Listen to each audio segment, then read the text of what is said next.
ചുമലിൽ വെച്ച് യേശുവിൻ്റെ പുറകെ ചുമന്നു കൊണ്ടുവരാൻ നിർബന്ധിച്ചു. ഒരു വലിയ ജനക്കൂട്ടവും കരയുകയും മുറവിളി കൂട്ടുകയും ചെയ്തിരുന്ന സ്ത്രീകളുടെ സമൂഹവും യേശുവിൻ്റെ പിന്നാലെ പോയിരുന്നു. അവരുടെ നേരെ തിരിഞ്ഞ യേശു പറഞ്ഞു, ജെറുസലേം പുത്രിമാരെ, എന്നെ പ്രതി നിങ്ങൾ കരയേണ്ട. നിങ്ങളെയും നിങ്ങളുടെ മക്കളെയും പ്രതി കരയുവിൻ. എന്തെന്നാൽ വന്ധ്യകൾക്കും പ്രസവിക്കാതെ ഉദരങ്ങൾക്കും പാലൂട്ടാതെ മുലകൾക്കും ഭാഗ്യം എന്ന് പറയപ്പെടുന്ന ദിവസങ്ങൾ വരും. അന്ന് അവർ പർവ്വതങ്ങളോട് ഞങ്ങളുടെ മേൽ വീഴുക എന്നും കുന്നുകളോട് ഞങ്ങളെ മൂടിക്കളയുക എന്നും പറയാൻ തുടങ്ങും. പച്ചത്തടിയോട് അവർ ഇങ്ങനെയാണ് ചെയ്യുന്നതെങ്കിൽ ഉണങ്ങിയതിന് എന്ത് സംഭവിക്കും? കുറ്റവാളികളായ മറ്റു 2 പേരുടെ അവനോടൊപ്പം വധിക്കാൻ അവർ കൂട്ടിക്കൊണ്ടുപോയി. ആ കുറ്റവാളികളെയും ഒരുവനെ അവൻ്റെ വലതുവശത്തും ഇതരനെ ഇടതുവശത്തും ക്രൂശിച്ചു. യേശു പറഞ്ഞു, പിതാവേ, അവരോട് ക്ഷമിക്കണമേ, അവർ ചെയ്യുന്നതെന്തെന്ന് അവർ അറിയുന്നില്ല. അവൻ്റെ വസ്ത്രങ്ങൾ ഭാഗിച്ചെടുക്കാൻ അവർ കുറിയിട്ടു. ജനം നോക്കി നിന്നു. പ്രമാണികളാകട്ടെ അവനെ പരിഹസിച്ചു, പറഞ്ഞു, ഇവൻ മറ്റുള്ളവരെ രക്ഷിച്ചു. ഇവൻ ദൈവത്തിൻ്റെ ക്രിസ്തു ആണെങ്കിൽ, അവിടുത്തെ തിരഞ്ഞെടുക്കപ്പെട്ടവനാണെങ്കിൽ തന്നെ രക്ഷിക്കട്ടെ. പടയാളികൾ അടുത്തു വന്ന് വിനാഗിരി കൊടുത്തു അവനെ പരിഹസിച്ചു, പറഞ്ഞു, നീ യഹൂദരുടെ രാജാവാണെങ്കിൽ നിന്നെ തന്നെ രക്ഷിക്കുക. ഇവൻ യഹൂദരുടെ രാജാവ് എന്ന് ഒരു ലിഖിതം അവൻ്റെ തലയ്ക്കുമീതെ ഉണ്ടായിരുന്നു. കുരിശിൽ തൂക്കപ്പെട്ടിരുന്ന കുറ്റവാളികളിൽ ഒരുവൻ അവനെ ദൂഷിച്ചു പറഞ്ഞു, നീ ക്രിസ്തുവല്ലേ?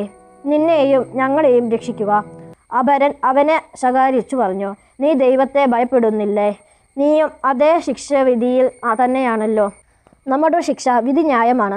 നമ്മുടെ പ്രവൃത്തികൾക്ക് തക്ക പ്രതിഫലം നമുക്ക് ലഭിച്ചിരിക്കുന്നു. ഇവൻ ഒരു തെറ്റും ചെയ്തിട്ടില്ല. അവൻ തുടർന്നു, യേശുവേ, നീ നിന്റെ രാജ്യത്ത് പ്രവേശിക്കുമ്പോൾ എന്നെയും ഓർക്കണമേ.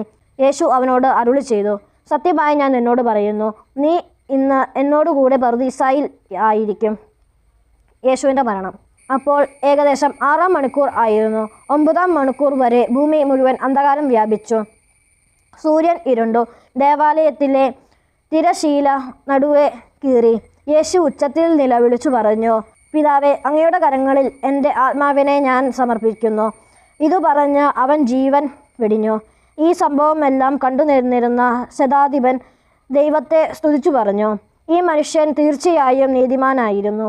കാഴ്ച കാണാൻ കൂടിയിരുന്ന ജനക്കൂട്ടം ഇതെല്ലാം കണ്ട് മാറത്തടിച്ചുകൊണ്ട് തിരിച്ചുപോയി.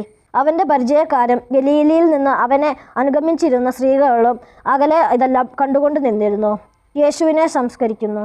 യഹൂദരുടെ ഒരു പട്ടണമായ അരിമത്തിയായിൽ നിന്നുള്ള ജോസഫ് എന്നൊരുവൻ അവിടെ ഉണ്ടായിരുന്നു.